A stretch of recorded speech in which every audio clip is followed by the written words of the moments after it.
BJP चुनावी तैयारियों में जुटी हुई है, तो वहीं दूसरी तरफ चुनाव से पहले बीजेपी को कई बड़े झटके भी लग रहे हैं। बड़ी खबर आपको शिवपुरी से बता दें, एमएलए वीरेंद्र रघुवंशी ने पार्टी से इस्तीफा दे दिया है।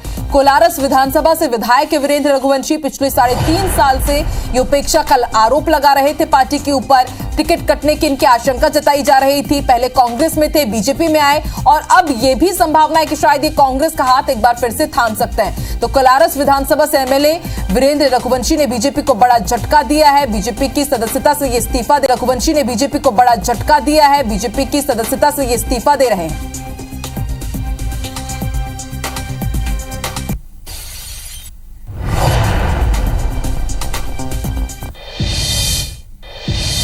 और ना सिर्फ शिवपुरी बल्कि चुनाव से पहले बीजेपी को एक और बड़ा झटका लगा है। बीजेपी विधायक वीरेंद्र रघुवंशी कांग्रेस ज्वाइन करेंगे। बड़ा अपडेट आपको बता दें, 2 सितंबर को बीजेपी को छोड़ करके कांग्रेस ज्वाइन करेंगे वीरेंद्र रघुवंशी। 2 सितंबर को सुबह 11 बजे कांग्रेस में शामिल हो जाएंगे। पीसीसी चीफ कमलनाथ इन्हें सदस्यता दिलाएंगे।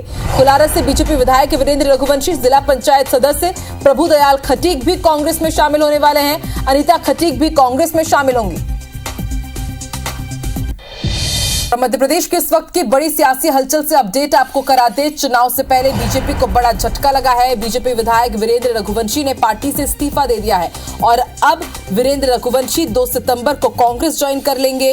11 बजे कांग्रेस में शामिल होंगे। पीसीसी चीफ कमलनाथ सदस्यता दिलाएंगे। आपको बता दें, कोलारस से बीजेपी विधायक वीरेंद्र रघुवंशी हैं। पति पत्नी जिला पंचायत सदस्य भी शामिल होंगे। जिला पंचायत सदस्य प्रभुदयाल खटीक भी कांग्रेस में शामिल होने जा रहे हैं। अनीता खटीक भी कांग्रेस में शामिल होंगी।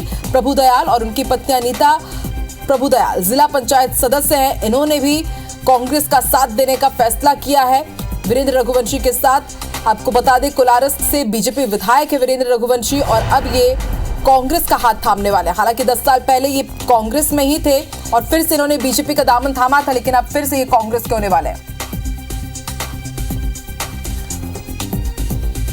मिथुन अहिरवार कांग्रेस प्रवक्ता और हमारे साथ नरेंद्र सलूजा बीजेपी प्रवक्ता जुड़ चुके हैं। नरेंद्र जी, मिथुन जी, बहुत बहुत स्वागत है आपका। नरेंद्र जी, एक के बाद एक अगर इसी तरह बीजेपी को झटका लगता रहेगा तो फिर कैसे मजबूत होगी पार्टी चुनाव से ठीक पहले? और उपेक्षा का भी आरोप ये लगा रहे हैं, किस तरह की उपेक्षा इनके साथ हो रही है? क्या समन्वय नहीं हो पा रहा आपस में? देखिए, चुनाव के समय ये इस तरह के वाक्य सामने आते रहते हैं दल बदल के। ऐसा नहीं है कि कोई भाजपा छोड़ के लोग कांग्रेस में जा रहे हैं। कांग्रेस से भी बड़ी संख्या में लोग छोड़ के भाजपा में आए और बड़ी संख्या में अभी भी कतार में लोग आना चाहते हैं। कई विधायक आना चाहते हैं, कई पूर्व मंत्री आना चाहते हैं, लेकिन भाजपा सोच समझ के निर्णय लेती। देखिए, टिकट की बेला है। कई लोगों को लगता है कि उनका टिकट कट जाएगा, कई लोगों को लगता है कि उनके टिकट पे संकट है, कई लोगों को लगता है कि सामने वाली पार्टी उनके पास उम्मीदवार नहीं है तो मुझे टिकट दे देगी।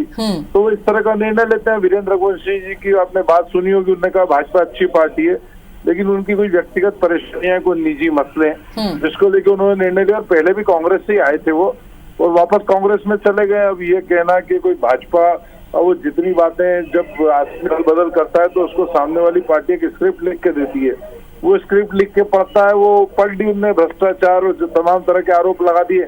हम पूछना चाहते हैं कि जब वो भाजपा में थे तो जब ये सब बातें की जा रही, किसने रोका था उनको? जब धरना प्रदर्शन पार्टी फोरम पर सब तरफ अपनी बात रख सकते थे, स्वतंत्र थे, तो उस समय रखते तो समझा जा सकता था कि वास्तव में उनके मुद्दे जो है वो जिनाइन मुद्दे हैं। अभी भी छोड़ने के बाद तो कुछ भी कह दे आदमी, कुछ भी आरोप लगा दे, क्योंकि अब सामने वाले दल के हिसाब से सब बोलना पड़ता है, उसी हिसाब से स्क्रिप्ट लिखी होती है। ठीक है मिथुन जी, हमारे पास सामने वाले दल से भी है जो प्रवक्ता है जिनकी बात आप कर रहे हैं, कांग्रेस प्रवक्ता मिथुन जी जुड़े हुए हैं। मिथुन जी, देखिए, नरेंद्र जी कह रहे हैं कि शायद उन्हें उम्मीद है कि इस बार बीजेपी से उनका पत्ता कट जाता, लेकिन शायद कांग्रेस से मिल जाए। तो क्या ऐसा है? अगर ज्वाइन कर लेते हैं विधायक वीरेंद्र रघुवंशी, अब कांग्रेस के होने वाले हैं 2 सितंबर को, तो क्या उनकी टिकट पक्की समझी जाए? देखिए, बड़े कमाल की बात नरेंद्र जी ने कही है। उन्होंने कहा कि भारतीय जनता पार्टी या कोई भी पार्टी हो, अगर कोई व्यक्ति अपनी पार्टी छोड़ के उसमें जा रहा है तो उसको एक स्क्रिप्ट लिखी जाती है, स्क्रिप्ट लिख के दी जाती है। तो क्या ज्योतिरादित्य सिंधिया जी को भी ऐसी एक स्क्रिप्ट लिख करके दी गई थी? क्या उन 28 विधायकों को जिन्होंने कांग्रेस पार्टी छोड़ी थी उनको भी स्क्रिप्ट लिख के दी गई थी? देखो, दोनों ही पार्टियों में मूल अंतर क्या है? मूल अंतर ये है कि वो भारतीय जनता पार्टी, जब हमारे लोग छोड़ करके जा रहे थे तो भारतीय जनता पार्टी की सरकार बन रही थी, लेकिन क्या भारतीय जनता पार्टी आज ये मान रही है कि हमारी सरकार बन रही है, इसके लिए इनके विधायक छोड़ करके जा रहे हैं? इनके नेता जो कहते थे कोई व्यक्ति एक सरपंच का पद भी नहीं छोड़ता है, तो आपके विधायक यदि ये बोलते हुए इस्तीफा दे देते हैं कि ज्योतिरादित्य सिंधिया जी ने जो कर्ज माफी का वादा किया था वो पूरा नहीं किया।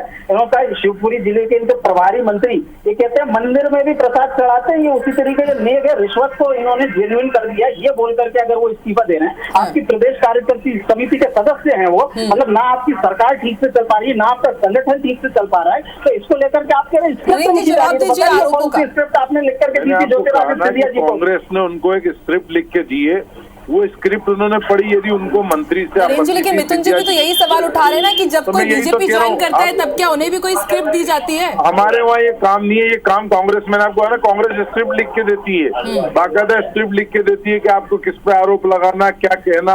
अरे आप देखिए सिंधिया जी को वो नेता मान रहे थे कल तक, सिंधिया जी के कार्यक्रमों में शामिल हो रहे थे, प्रभारी मंत्री के साथ उनके फोटो रोज सामने आ रहे थे। आज प्रभारी मंत्री बुरा लग गया, सिंधिया जी बुरा लग गए, तो ये सब एक स्क्रिप्ट कांग्रेस की लिखी हुई है। देखिए उन्होंने कहा कि भारतीय जनता पार्टी अच्छी है, आज भी उन्होंने भाजपा के बारे में कहा कि शिवपुरी के लिए या फिर कोलारस के लिए क्या ये चिंता की बात नहीं है, क्योंकि एमएलए जाएंगे अपने समर्थकों को भी ले जाएंगे? आप आपके चैनल पे मेरी बात को रिकॉर्ड कर लीजिए, ये कांग्रेस से टिकट की शर्त पे गए हैं, आप तो रिकॉर्ड कर लीजिए मेरी बात, अक्षरतः सच साबित होगी, कोलारस से ये कांग्रेस के उम्मीदवार होंगे। मिथुन जी देखिए वो तो दावा कर रहे हैं कि कांग्रेस पक्का टिकट देने वाली है।